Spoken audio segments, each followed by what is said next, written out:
alaykum azizlar. 14-hudud ko'rsatuvi yana efirda. Marcelino Pochettinodan tezroq kubokni qo'lga kiritdi. Marselni yengib emas, Real hamda Barselonani mag'lub etdi. Leo Messi 2006-yilga Zidane rolida. Atalanta himoyachilari aslida Eldorni ushlab qola olishmadi, o'zi ura olmadi. Messi kubokni boy berayotgan payti Ronaldo Scudetto kurashidan uzoqlashdi. Conte shogirdiga master klass o'tab berdi. Katta jamoalarni olib kelsangiz, Fonsekaning oyog'i qaltiraydi. Liverpool hamda Manchester United orasiga Pep Guardiola aralashishni boshladi. Luka Jovichni Madrid qamoqxonasidan ozodlikka chiqarishganda, Madridda qila olmagan ishlarni 1 soat ichida amalga oshirdi. Shu va boshqa yangiliklar bugungi dasturimizda. Hafta o'yinlariga e'tibor qaratadigan bo'lsak, o'tgan galgi 14-hududdan shu bugungacha bo'lgan muddatda g'aroyib ssenariyni ko'rishimiz mumkin. Ya'ni filmlarda kuchayib boraveradi-yu, ajiotaj, qahramonlarning haligi katta rolga chiqishi, kutilmaganda boshqa qahramonning chiqib qolishi. Bu hafta shunday bo'ldi. Odamni hayron qoldirdi. Keling, dastlabchisidan boshlayman, chunki u uchrashuv haqida o'tgan galgi sonimizda suhbatlashmaganmiz. Arsenal jamoasi 3 ta ajoyib g'alabadan so'ng nursiz durang natija qayd etdi. Bilasizmi, ana shu o'yinni ko'ra turib Arsenal birdan eski davriga qaytib qolgandek tuyuldi. Arsenal nahotki mana shu Chelsea bilan kechgan uchrashuvda, keyin katta hisobli o'yinlaridagi g'alabasini nahotki yana davom ettirmaydi deb ajablangan edi. Bunga yetarlicha sabablar borligi sal keyin ma'lum bo'ldi. Ya'ni Mesut O'zil nihoyat mana shu Arsenal qamoqxonasidan chiqib ketdi. U Turkiyaga bordi, Turkiyaga borib turib darhol Fenerbahçe jamoasiga a'zo bo'ldi. Turgan gapki, u Germaniyadan ko'ra Turkiyaga yaqinroq. O'zi turk. Buning ustiga Turkiyada juda katta futbol imperiyasini qurish asnosida turibdi. Mesut O'zilning ketishi Arsenal jamoasiga endi rostmana yordam beradi deb o'ylayman. Chunki bilasizmi, O'zil bor, O'zil oylik olib yotdi, hali ham oylik oladi, lekin u baribir lazaretda ekanligini futbolchilar bilishadi-ku. Ularga mana shu O'zilning borligi bosim bo'lib turaveradi. Cristiano Ronaldo ketdi va Real darhol 1 yildan keyin bo'lsa ham o'ziga kelib oldi. Leo Messi ketib ketmayapti, hozirgi vaziyatini ko'rib turibmiz va Barselonaning boshqa yetakchilariga bosim bo'lyapti. Griezmannlarning o'yini o'xshamayapti. Biror bir futbolchi Messining o'rniga bir yorqin o'yin ko'rsata olmayapti, chiqmayapti, bo'yniga olmayapti. O'zilda ham shunaqaroq holat bor deb o'ylayman. Ya'ni Arsenalda hamma mag'lubiyatga uchralgan o'yinlarda, nursiz o'yinlarida mana shu turk o'g'lonini yodga olishadi. Hamma haligi peshonasiga niqtab Artetaga shu bor senda, nima uchun o'ynamayapti, nimaga o'zi o'ynamaydi degan savollar bor. Endi har xil versiyalar bor. U o'sha Xitoy hukumatining talabi bilan bo'lgan deyishadi, yana sport formasini tushirib yuborgan deyishadi. Bu ikkalasi qo'shilgan shekilli, ko'proq unisi ham bunisi ham bor va o'sha Uyg'urlarga nisbatan ishlatgan so'zi ko'proq tushuntirish uchun iste'molda bo'lib turibdi. Ya'ni jazo berish uchun odatda biror bir aybini topish kerak-ku futbolchining. Aybi bor. Mana Arsenalning katta miqdordagi muxlislari yo'qolishi mumkin. Xitoy hazil ekan emas. Shularga gapirib nima qilarding degan ma'noda jazolab qo'yaverishadi. O'zil ham biladi, uning prinsipi bor. O'zining dunyoqarashi bor. U ijtimoiy tarmoqlarni zo'r yuritadi, bilasiz. U gapidan qaytmaydi. Ayniqsa mana bu gapidan hech qachon qaytmasa kerak. Va O'zil ketayotgan paytda Arsenal yana o'sha eski o'yinlardan birini ko'rsatdi. O'sha Arteta har doim maqtanadigan 44 ta pasini ham berdi, lekin golli vaziyat yo'q. Kreativ futbolchi yo'q. Bechora Jaka tinimsiz haligi hujumlarda ham qatnashyapti, himoyaga ham qaytyapti, so'nggi zarbani ham qaytaryapti, oxirgi zarbani ham beryapti. Endi Jaka hech qachon kreativ bo'la olmaydi. Ana shu futbolchi o'zidan haligi mas'uliyatni his qilib o'ynayaptimi? Boshqa futbolchilar haligi zaxirada O'zil bor, baribir O'zil bor joyda nima qila olamiz degandek o'ynayotganligi keyingi o'yinlarda O'zil ketgandan keyin albatta yaxshi tomonga ta'sir o'tkazsa kerak. Arsenalning o'sha nursiz o'yini ko'proq Mesut O'zilning ketishi davriga to'g'ri kelib qoldi. Gapimizning isboti Mesut O'zil ketdi va Arsenalning o'yini qanchalik yana chiqishni boshladi. Navbatdagi g'alaba 3-0 hisobidagi muvaffaqiyat Newcastle jamoasi tormor etildi va e'tibor bering, Aubameyang dubl muallifiga aylanmoqda. Bitta golni Saka urishi tabiiy hol. Demak, bu yog'iga Artetaning ishlari yurishib ketsa, ajablanmaymiz.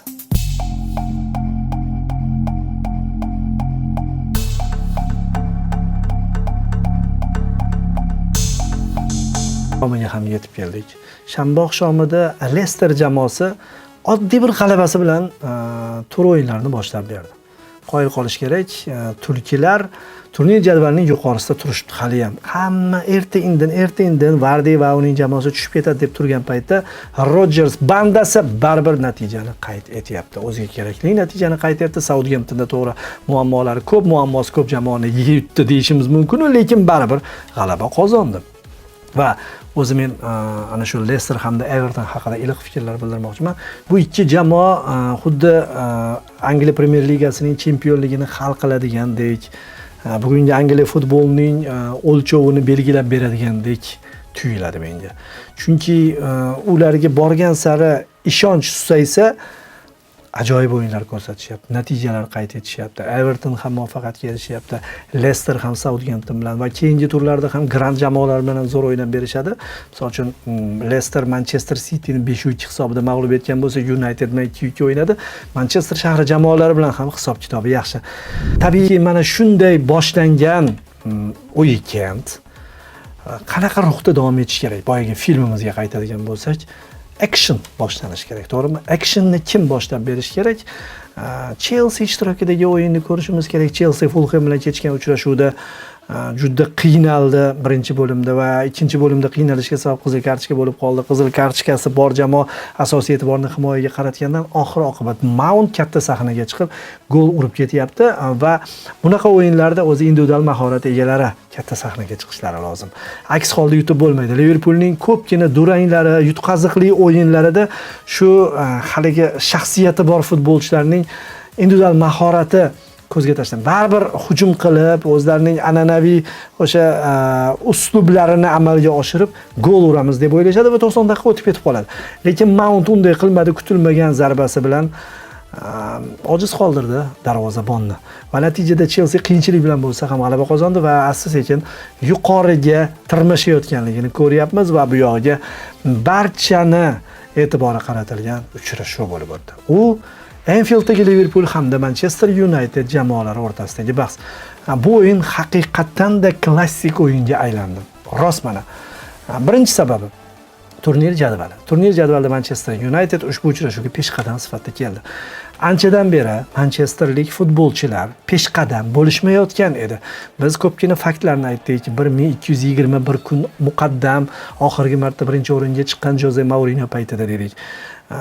Yanvarda esa umuman Sir Alex Ferguson davrida oxirgi marta chempionligini qo'lga kiritgan paytida mana shunday birinchi o'rinda turgan dedik. Demak, ancha bo'lgan bu jamoaga birinchi o'rinda turmaganiga va birinchi o'rinni qachon qo'lga kiritdi? Qachonki Anfielddagi o'yindan oldin Burnley bilan kechgan uchrashuvda qiyinchilik bilan qozongan g'alabasi, o'sha Pogbaning goli xuddi Mountning goli singari g'alaba keltirdi. Hech yo'l ocha olmayotgan Manchester Unitedning joniga oro kirdi va Anfieldda Liverpool jamoasi so'nggi 3 yilda taxtda turgan Pep Guardiola hamda Jurgen Klopp o'rtasidagi kurashga hamma o'rganib qolgan, Angliyada ikkita jamoa bor deb turib hamma mana shunga iqror bo'lgan bir paytda Anfielddagi Unitedga qarshi uchrashuvni ikkinchi o'rinda qarshi oldi va ikkinchi o'rindaligi ramziy ma'no kasb etardi. Manchester United bugungi kunda Angliya Premier Ligasida eng ko'p chempionlikni qo'lga kiritgan klub hisoblanadi. 20 marotaba. Ikkinchi o'rinda esa aynan Liverpool 19 marotaba, o'tgan yili 19-marotaba g'oliblikni qo'lga kiritdi va tenglashib olmoqchi bo'lgan bir pallasida Manchester United Anfieldga birinchi o'rin bilan kelyapti. Rosa ramziy ma'nolar bor. Ole Gunnar Solskjaer jamoani endi shakllantirganini isbotlayotgan. Xuddi Yurgen Kloppning 2,5-chi mavsumiga to'g'ri keladi. Hammasi shunchalik ramziy ma'no kasb etdiki, o'yin ham o'shaning davomi bo'ldi. Action bo'ldi. Ya'ni 0-0 bo'lgan bo'lsa ham oldingi Chelsea bilan kechgan uchrashuvdagi, Arsenal bilan kechgan uchrashuvdagi haligi nursiz o'yinlarni eslatmadi. Balki rostmana ikki klassik murabbiyning yurishlari bilan yodda qoldi. Manchester Unitedning birinchi bo'limdagi Liverpool o'ylab topgan barcha g'oyalarga qarshilik qila olgani, ikkinchi bo'limda esa ochilib ketgan futbol natijasida qaytanga qizil iblislarda imkoniyatlar ko'p bo'lganligi va Alisson Becker nihoyat katta sahnaga chiqib turib, aslida Liverpool nima uchun mana shu chempionlik kurashida doim yurganligini go'yoki ko'rsatib berdi. Ya'ni darvozaboni ham butun bo'lganligi uchun Liverpool xotirjam o'ynayveradi, xotirjam hujumkor futbol ko'rsataveradi deb. Pogba uchrashuvning so'nggi daqiqalarida gol ura olmadi. Uchrashuvning eng yaxshi futbolchisi Manchester United a'zosi bo'lyapti. Luke Shaw'ning qanotida kimlar o'ynaydi? Trent bilan Muhammad Salah o'rtasida hali bog'liqlikni bilamiz-ku, qanaqa bog'liqliklar bor. Shu bog'liqliklarning o'rtasiga tushib turib, Luke Shaw faoliyatidagi eng zo'r o'yinlardan birini ko'rsatib berdi. Ko'ryapsizmi? Pogba Bruno Fernandes kelgandan keyin Bruno Fernandesning vazifasini zimmasiga olayotganligi, Fernandesda pastlash va Pogbada o'sish va hozir ushbu futbolchilar mavqei go'yoki bir o'rtalig'ida uchrashgandek va Pogba asosiy jamoaning yetakchi Byornliga gol urdi. Byornliga urgan goli hisobiga 3 ochko egasiga aylandi jamoa. Birinchi o'rinni Pogba qo'lga kiritib berdi. Hozirgi yangi qahramon emas va Brunoning mana shu qo'riqlanganligida Thiago Alcantaraning birinchi bo'limda ko'rsatgan super o'yini, umuman juda ko'p paslarni amalga oshirganligi, har xil tomonlardan hujumni u tomondan bu tomonga ko'chirishi. Xullas bu o'yin bizga ekzotik zavq ulashdi. 0-0 o'z yo'liga. Men o'ylaymanki, bu o'yinda bittadan jamoalar gol urish kerak edi. Shunda haligi bo'ybasti bilan ko'rishimiz mumkin edi. Haqiqatan ham uchrashuv zo'r bo'lgan. Gol bilan eslanadi-yu. Golsiz bo'lganligi uchun ba'zilar aytayaptiki, yana Manchester United o'sha himoyaviy o'yinni ko'rsatib turib yutish, shunaqa tasavvur ham paydo bo'lyapti. Aslida unaqa bo'lmadi. Manchester United muxlislari hozir Enfielddan 3 ochko bilan qaytishimiz kerak edi deyishyapti. Sababi bor. Sababi Manchester City jamoasi qon hidini oldi. Manchester City jamoasi United hamda Liverpool ichida so'nggi yillarni oladigan bo'lsak, davraviy tizimda eng stabil o'ynaydigan klub. Ya'ni o'sha mavqega chiqib oladigan bo'lsa, bo'ldi, bermaydi. 2 yil oldingi o'yinlarni eslang. Liverpool jamoasidan o'tgan va bu yog'iga bermagan oxirgi turgacha jamoa birinchi o'rinni saqlab borgan. O'sha birgina qoqilish natijasida Liverpool tayyor turgan oshini berib qo'ygan Cityga. O'sha paytda City qahramonlik ko'rsatgan, City haqiqiy davraviy jamoa ekanligini namoyon etib bergan. O'sha City, o'sha Guardiola yana hozir taxtga qaytishi mumkin. Ertaga Fulham hamda Manchester United ishtirokidagi uchrashuv bo'lib o'tadi. Parallel ravishda qoldirilgan bitta o'yin bor. U qoldirilgan o'yin Aston Villa bilan. Aston Villa super formaga kirgan paytda o'ynar edi birinchi turda, balkim natija qayd eta olmasligi mumkin edi City. Hozir esa Aston Villa qoldirilgan o'yinlardan keyin sochilib ketgan, juda ko'p futbolchilar Covidga chalingan Liverpool bilan, umuman akademiyaning futbolchilari bilan o'ynagan holida keladi. Endi tasavvur qiling. Bu qon hidini olgan City, oxirgi turda 4 ta gol urgan City, gollarni jarima zarbalaridan mixlab tashlagan City, Kevin De Bruyne rekord qayd etgan City. Endi berib qo'yadi deb o'ylaysizmi? Hattoki Pep Guardiola o'z intervyusida Manchester Unitedga e'tibor bermagan holatda Liverpooldan o'tganligini ta'kidlayapti. Ya'ni u oxirgi yillari Yurgen Klopp bilan o'zaro kurash olib borganligi uchun avvalambor Liverpooldan o'tish kerak deb hisoblayapti. Bu yog'iga Manchester United bilan hisob-kitob qilib olaveradi va ko'p ehtimol menimcha Guardiola hali United qoqiladi deb o'ylayotgandir. Lekin Manchester United baribir o'z boricha tashlanib ko'radi. Manchester United menimcha oldingi Unitedga aylanib qolmaydi, balki kurajni ushlagandan keyin Sir Alex Ferguson kiyim almashtirish xonasiga kirib turib, jonli nutqlarni o'qib beradigan bo'lsa, balkim o'sha qizil iblislarga aylanishi mumkin, lekin bitta yomon tomoni bor. United peshqadam bo'lib turib o'ynashi boshqa gap edi. Lekin Aston Villa ustidan City g'alaba qozonadigan bo'lsa, haligi ikkinchi o'rindagi kayfiyat paydo bo'ladi va ikkinchi o'rindagi jamoa har bir uchrashuvda g'alaba qozonishimiz kerak degan fikrdan uzoqlashadi. Shu tomoni Manchester United uchun albatta yomon. Shu bois ham United muxlislari Manchester City 4-0 hisobida g'alaba qozongandan so'ng, o'shanda Pogba gol ursa nima bo'lardi? Roy Keane ham aytib o'tdi-ku, shunaqa ham zarba yo'llaysan darvozabonning o'ziga, boshqa tomonga yo'lla. Enfielddan g'alaba bilan qayt va bu yog'i Manchester Unitedning gurullagan davrlarini yana bir eslardik dedi. Rostdan ham gurullashga ozgina Manchester City degan to'siq xalaqit beradi shekilli. Angliya Premier Ligasida Tottenham deb atalmish o'ziga xos bo'lgan klub bor. Chunki uning o'ziga xos murabbiyi Jose Mourinho. Jose Mourinho mana shu ikkita tur o'tkazdi va ikki turda outsiderlar bilan o'ynadi. Fulham hamda Sheffield United bilan. 6 ochkoni naqd qilish kerak bo'lgan klub Fulham bilan ayniqsa yodingizda bor, shundoq raqibga to'pni topshirib qo'yapti va haqli durang natijaga duchor bo'lmoqda. Mana shu durang Jose Mourinhoni ko'zini nisbatan ochgan ko'rinadi. Sheffield bilan kechgan uchrashuvda 2-1dan keyin men Mourinhoni yugurib yurganligini, hayqirayotganligini, hujumga chiqishga yigitlarni targ'ib qilayotganligini ko'rdim. Shundan xursand bo'ldim. Chunki Mourinho agar hujumkor futbolni ozmoz mana shu outsiderlar bilan kechayotgan uchrashuvda ko'rsatib turmasa, ochkolar yo'qotadi va bu ochkolar hal qiladi o'zi Yevropa Chempionlar Ligasi yo'llanmasini yoki Yevropa Ligasini. Hozir borgan sari mana shu duranglari tufayli durang hozirgi kunda yuqoridagi jamoalar uchun mag'lubiyatdan farqi yo'q. Ayniqsa Sheffield bilan Fulham bilan bo'ladigan o'yinlarda. Shuning uchun Mourinhoning ko'zi ozgina ochildi deb o'ylaymiz-ku, lekin o'sha Sheffieldning bir soniyalar ichida uyg'ongan paytida Tottenhamga aylanib qolganligini ko'rdik. Va agarda jamoa keyingi o'yinlarda ham ikkita gol urib olgandan keyin ham agar himoyaga yotib oladigan bo'lsa, uning himoya qo'rg'onini buzish mumkinligini Sheffield isbotlayapti. Shuni Mourinho bilib olsin. Agar Mourinho bundan keyin ham shu uslubida davom etadigan bo'lsa, menimcha juda ko'p tarsakalar qabul qiladi. Mavsumning avvalida o'xshagan ishlar bu yog'iga o'xshamayotganligini ko'ryapman. Italiyadagi o'yinlar ham shu ssenariy bo'yicha ketdi. Action, boyagi filmning davomi. Qanday bo'lish kerak bu yo'lga? Derbi bilan boshlab olamizmi? Lazio hamda Roma jamoalari o'rtasidagi o'yin.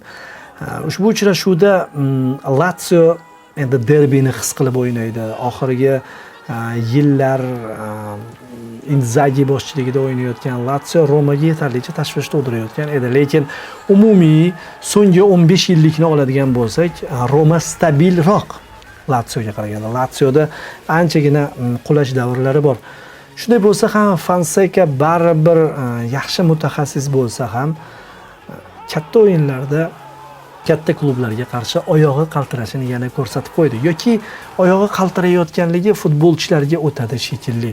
Ibanez degan futbolchiga o'tadi shekilli va bu yo'g'iga Lazio futbolchilari chalajon tarkibi bilan ham g'alabani qo'lga kiritib ketaverishadi. 3-0 hazilakam natija emas va Fonseca mavsumning oxirigacha o'sha ikkinchi eshelondagi, uchinchi eshelondagi jamoalar ustidan g'alaba qozonib boraverar.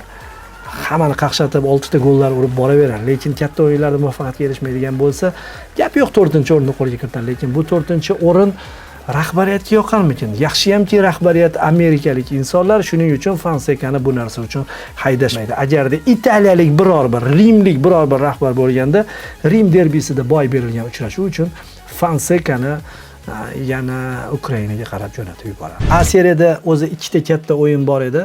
Biz uchun 3 ta katta o'yin, chunki Genoa ishtirokidagi o'yin biz uchun katta o'yinga aylanib bo'ldi. Eldor Shomurodovning har bir harakatini kuzatyapmiz. Atalanta bilan kechgan uchrashuvda yomon o'yin ko'rsatmadi. Bu o'zi o'yin davomidagi 5 ta xavfli zarbadan ikkitasi Eldor Shomurodovga tegishli ekani yomon emas. To'g'ri, Atalanta himoyasi u qadar zo'r himoya hisoblanmaydi, lekin hisob 0-0 payti Atalanta himoyasi yaxshi o'ynaydi. Va uchrashuvning oxirigacha 0-0 hisobi o'zgarmagandan kelib chiqadigan bo'lsak, Atalanta himoyasi yaxshi o'ynayotgan paytda Eldor Shomurodov shu ikkita zarbasini yo'llashga muvaffaq bo'ldi. Bittasi noaniq ketdi, bittasi darvozabonning mahorati tufayli barham topdi. Umuman Eldor Shomurodovning o'yinidan ko'pchilik qoniqish hosil qildi va Ballardini ham qoniqish hosil qilgan shekilli 5 ta futbolchini almashtirganda, yarim jamoani almashtirib tashlaganda Eldor Shomurodovni qoldirdi. Hujum chizig'idagi undan boshqa barcha futbolchilar ketdi. Shuning uchun Eldorning qolgan o'yinlariga omad tilaymiz. Atalanta esa ochko yo'qotdi. Gasperini o'yinining oxirida juda bir asabiy holda yurgan edi. Kelib Genoa bilanmi deb jahli chiqib yurgan bo'lishi mumkin, lekin Genoa o'yinining oxirigacha baribir ba'zi vaziyatlarda hujumkor futbol ham namoyish etdi. Birinchi bo'limda lekin zo'r o'ynadi Eldor va uning jamoasi. Endi asosiy katta o'yin Inter hamda Juventus ishtirokidagi bahs edi. Conte haqida Pirlo ajoyib gaplarni ishlatdi. Rosa ta'riflarni ishlatdi, ustozi ekanligini aytib o'tdi. Contening birgina gapi bilan birinchi Scudettoni, o'sha Juventus qaytgandan keyingi Scudettoni qo'lga kiritishganligini ta'kidlab o'tdi. Bu narsa qanchalik ta'sir qiladi? Ya'ni bu bilan psixologik yurishi amalga oshirgisi keldimi Pirloni? Conte mana shu gapga chalg'iydi deb o'yladim. Bilmadim, lekin Contega farqi yo'q edi. Xuddi o'tgan yili Maurizio Sarri Napoli haqida, Neapol haqida iliq fikrlarni bildirib Neapolga borgan va hozirgi kunda Diego Armando Maradona deb nomlanadigan o'yingohda 0-3 hisobida mag'lubiyatga uchragan edi. Xuddi shu voqea Sarridan keyingi murabbiyda ham sodir bo'ldi va bu albatta Juventusning ajoyib an'anasini yo'qqa chiqardi. Oxirgi payt Inter jamoasi Juventus bilan A seriyada ajoyib natijalar qayd etib kelayotgan edi. Har holda Interdan qo'rqmasdi. Aytishingiz mumkin, Juventusda muammolar bor. Juventusning o'sha o'ng qanoti Frabotta yosh futbolchining o'ynaganligi, o'sha yerdan zarbalar qabul qilganligi, ayniqsa birinchi golda Frabottani maksimum o'yindan chiqarishga harakat qilishgani va oxir-oqibat Vidal birinchi urinishida, ikkinchi urinishida, uchinchi urinishida yelkalarigacha degandek oxiri golni amalga oshirganligi, u yerda Barrellaning super harakati, super uzatmasi. Men Barrellaning uzatmasi zo'rmi yoki De Bruynening uzatmasimi desa, ochig'i bu so'rovnomada 50-50% olsa kerak deb o'ylayman. Zo'r uzatma bo'ldi va u yerga Vidal bilib kirib bordi. Aniq zarba yo'llayman deb kirib bordi. Ya'ni ishlangan narsa Frabotta tomonidan zarbalar berishdi. Keyingi gol ham Bastoni tomonidan super uzatma. Oralig'ida Juventus darvozasi oldida qancha urilmagan gollar. Mana shunday xulosa qiladigan bo'lsak, bu yilgi Scudetto kurashi Milan jamoalari o'rtasida kechadiga o'xshaydi. Chunki Juventus agarda mana shunday katta o'yinlarda Roma bilan qoqildi, hali Napoli bilan o'yini bor, Milan bilan to'g'ri yutib oldi, lekin birinchi bo'limda raqibdan kuchsizroq ko'rindi, qiynaladi. Ya'ni u Juventus bo'lishi uchun baribir yo Conte bosh murabbiy bo'lish kerak jamoada yoki Allegrining xarakteri kerak shekilli. Har holda ular raqib bilan bo'layotgan o'yinda, raqib bo'lib ham Inter bo'lganda bosh murabbiyni maqtamaydigan holatda turishadi.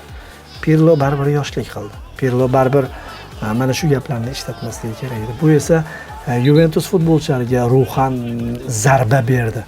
Juventusning ayni paytdagi futbolchilari klass jihatdan ustun bo'lishi mumkin, lekin Inter futbol o'ynayapti. Inter kuchliroq o'ynayapti. Inter yutqazgan o'yinlarda ham raqiblardan zo'rroq futbol ko'rsatayotganligi uchun Interning g'alabasiga endi ajablanmasligimiz kerak. Bu yog'iga ko'ramiz endi. Kecha Milan ishtirokidagi uchrashuv bo'lib o'tgan, Cagliari bilan kechgan o'yin bizga bitta narsani tushuntirib berdi. Ispaniya tomonlarida ikkitagina voqea sodir bo'ldi. Chunki biz o'tgan ko'rsatuvimizni efirga berayotgan paytimiz Atletico jamoasining Sevilla ustidan qozongan g'alabasini aytib o'tgan edik. 2-0 hisobidagi g'alaba va turnir jadvalidagi yaqqol peshqadamligi. Madrid jamoasi ajoyib natijalar qayd etishda davom etyapti. O'zi qiziq bo'lyapti. 3 ta M brendi ostida kechayotgandek Yevropa futboli. Madridning ikki jamoasi peshqadamlik qilishyapti. Birinchi o'rinda Atletico, ikkinchi o'rinda Real. Manchester jamoalarining Angliya Premyer Ligasida turnir jadvalining oldingi qatorida turishgani, shuningdek Italiyada Milan jamoalari peshqadamlik qilishayotgani. Agarda Borussia Mönchengladbach jamoasini turnir jadvalining ikkinchi o'ringa olib qo'yadigan bo'lsak, O'sha tomonlarda ham Germaniya Bundesligasida ham M varianti ishlayotgan bo'ladi. Myunxen jamoasi va Myunxen Gladbach jamoasi. Fransiyada M dan jamoa topa olmaymiz, rozi bo'lasiz. Metsni qanday qilib turnir jadvalining yuqorisiga ko'tarishimiz mumkin? O'zi Fransiyada bir g'alati voqealar sodir bo'lyapti. Lyon baribir katta jamoa emasligini, hali PSJga kurash taklif eta olmasligini o'sha Mets bilan kechgan uchrashuvda isbotlab qo'ydi. So'nggi daqiqalarda gol o'tkazib yuborib, turnir jadvalining 3-o'ringa tushib ketdi. 3-o'ringa adashmasam va PSG 1-o'ringa ko'tarildi. Bo'ldi. PSG 1-o'ringa ko'tarilgandan keyin Bavariya 1-o'ringa ko'tarilgandagi voqea sodir bo'ladi. Bo'ldi, bu yog'iga ular tushmaydi. Balkim bu koronavirus davrida tushib qoladi. Uni bilmaymiz. Lekin Ispaniyada voqealar boshqa tomonda kechdi. Ispaniya Super Kubogi finali o'tkazildi. Yarim final jamoa boshiga kelganda biz tanqid qilgandik oldingi ko'rsatuvimizda. Bir eslaylik. Xullas savollar ko'p. Real Sociedad jamoasi ustidan qozongan Barselona finalga chiqdi va Real Madrid Atletik Bilbao imkoniyatni boy berib so'nggi daqiqalarda penalti berilganda vaziyat boshqacha bo'lib ketardi-yu, u yerda xato ham bo'lgan deyishyapti. Aslida qo'lga tekkan mayli, lekin Bilbao finalga chiqdi. Marcelino yaqindagina ko'ramiz Atletik Bilbao bu yog'iga yaxshi natijalar qayd etishidan ko'ra ikkinchi Valensiyaga aylanib qolishi mumkin. Hozir Ispaniya chempionatida Valensiya aynan Marcelinodan keyin o'ziga kela olmaganini kuzatayotgan bo'lsak, endi Marcelino bilan boshqa bir klub bir qiyin ahvolga tushib qolishi arafasida turibmiz. Bilmadim, balkim o'zgarib ketadi. Ana shunday tanqid qilingan mutaxassis 13 kun ichida kubok sohibiga aylanyapti. Valensiyada 2019-yili finalda Barselonani mag'lub etgan mutaxassis yana qaytyapti-da, 3 ta o'yin o'tkazyapti. Birinchi Barselona bilan Ispaniya chempionatini o'tkazyapti. Messining individual mahorati evaziga Barselona g'alaba qozonmoqda, gap so'z bo'lishi mumkin emas. Ikkinchi o'yini Real bilan yarim final Realni yutyapti va 3-o'yinda Barselonani finalda mag'lub etyapti. Barselona 90-daqiqada 2-1 hisobida oldinda borayotgan klub.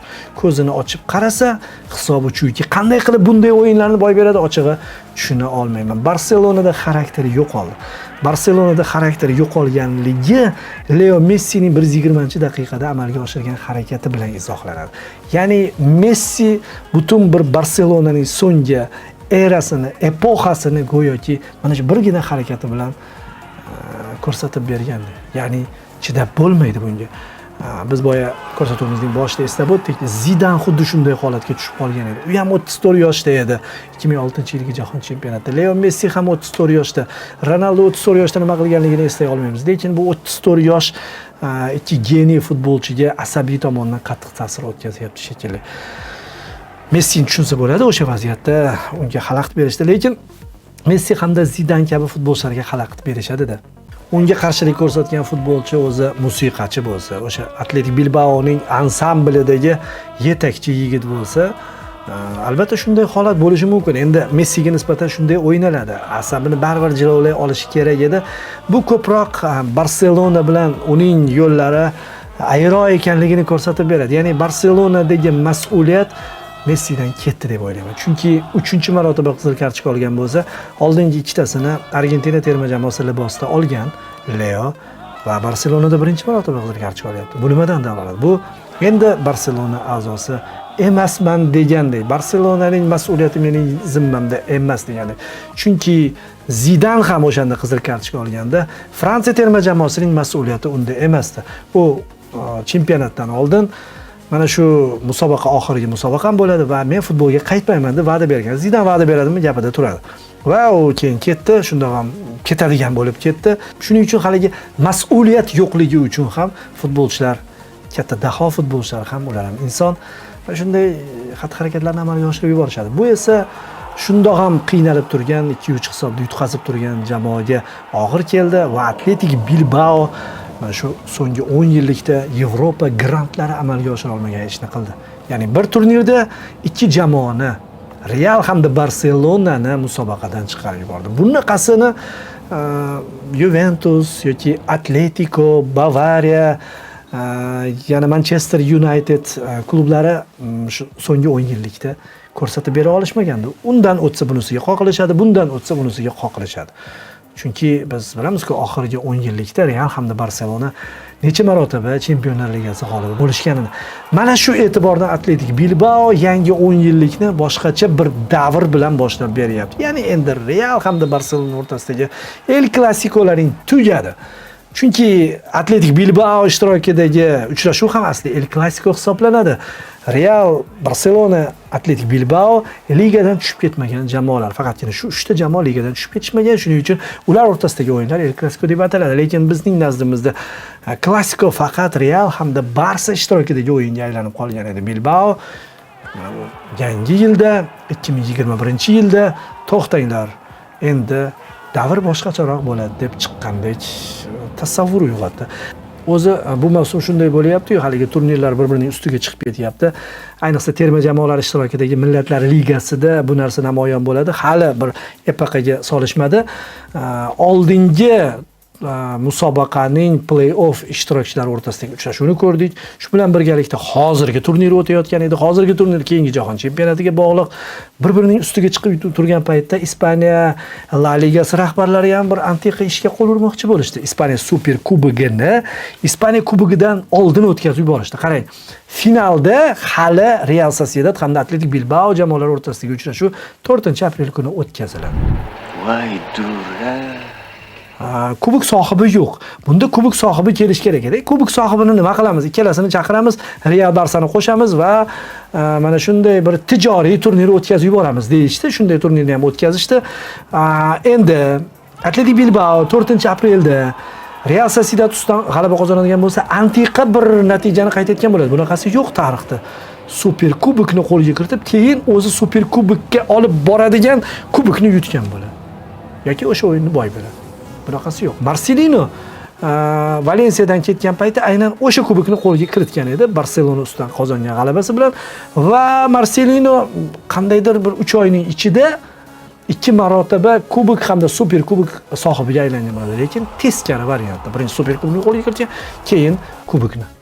Mana shunaqa Ispaniya futbolida va yana bir muhim voqealardan biri Real Madrid a'zosi Luka Jovic Madrid qamoqxonasidan ketdi, Eintrachtga bordi va Eintrachtda bor fenomenal o'yinini ko'rsatdi.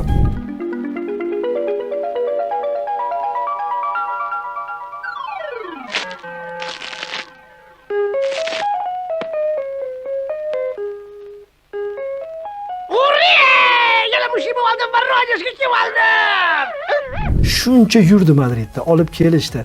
U o'zi aslida ikkita hujumchi bilan o'ynalganda zo'r o'yinlar ko'rsatib bergan. Eintrachtga bordi va yana adashmasam 3-5-2 bilan o'ynadi jamoasi va ikkita hujumchi bilan o'ynalgan payti Luka Jovic fantastik o'yin ko'rsatdi. Shalke ustidan qozonilgan g'alabada Jovichning harakatlari tahsinga loyiq. Nahotki Realda 1 yil yurib 2 ta gol urdi va Eintrachtga borib 1 bo'limning o'zida 2 ta gol uryapti deyishingiz mumkin. Lekin shunaqa, fakt shunaqa va balkim rahbariyati o'ylab ko'rar Azarni olib ketishni. Luka Jovic isbotlayapti. Ya'ni futbolchining o'z jamoasi bo'ladi, qadrdon jamoasi bo'ladi. O'sha yerga borib turib, yana baxt saodatini topib ketadi. Mana shunday yuqori notada yakunlash albatta zavqli va birozdan so'ng Futbol TV telekanali orqali e'tiboringizga Leicester City hamda Chelsea ishtirokidagi super uchrashuv namoyish etiladi. Ana shu o'yingacha men studiyada qolaman. Ko'rishguncha.